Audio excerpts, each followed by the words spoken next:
मामलों का मंत्रालय दिया गया, मंत्री बनाया गया। फिर उनको बोला गया कि आप भारत का एकीकरण, उन्होंने बेसिकली क्या करा कि भारत जितने भी बिखरे हुए देसी रियासतें थी उनका एकीकरण का मेन कार्य उन्होंने किया।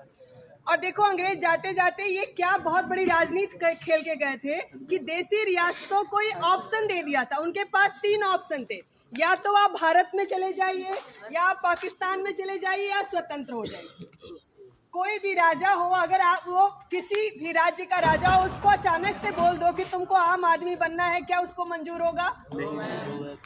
तो सोचो कि वो कितने कुटिल राजनीतिज्ञ रहे होंगे कि उन्होंने सारे जितने भी राजा थे उनको मना लिया।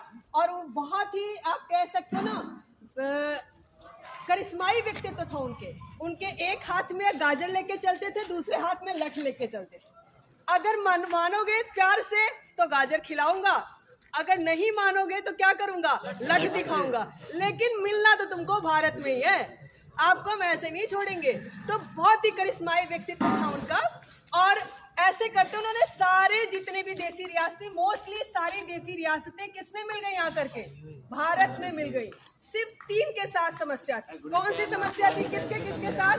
जूनागढ़, हैदराबाद और तीसरा जम्मू एंड कश्मीर।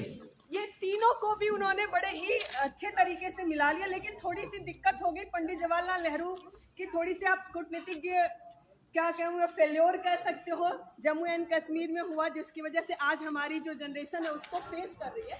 लेकिन जूनागढ़ में भी उन्होंने ये काम किया, उन्होंने जनमत संग्रह करा लिया। वहाँ का राजा क्या था? मुस्लिम था। वो मिलना किससे चाहता था? पाकिस्तान से मिलना चाहता। लेकिन वहाँ की जितनी जनता थी, मैक्सिमम जनता क्या थी? हिंदू थी। और वहाँ का राजा जो था ना, बड़ा ही आप सोचो कि विचित्र प्राणी था। वो कुत्तों से बड़ा प्यार करता था, उसको कुत्ते बहुत प्यारे थे। यहाँ तक कि जब वो भाग के गया पाकिस्तान में, जब जनमत संग्रह इन्होंने करा लिया तो सारी जनता उसके विरोध में, जनमत अपना संग्रह हो गया, सब विरोध में चले गए, राजा के विलय हो गया इसका भारत में। वो भाग के चला गया पाकिस्तान। पाकिस्तान जाने पे भी उसको अपनी चिंता राज्य की नहीं थी। किसकी चिंता थी? अपने 250 कुत्तों की थी।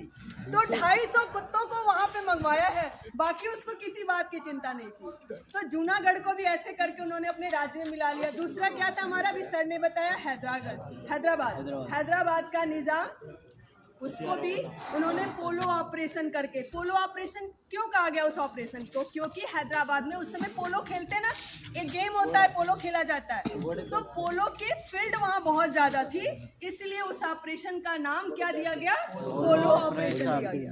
चौथा, जिसको कि अभी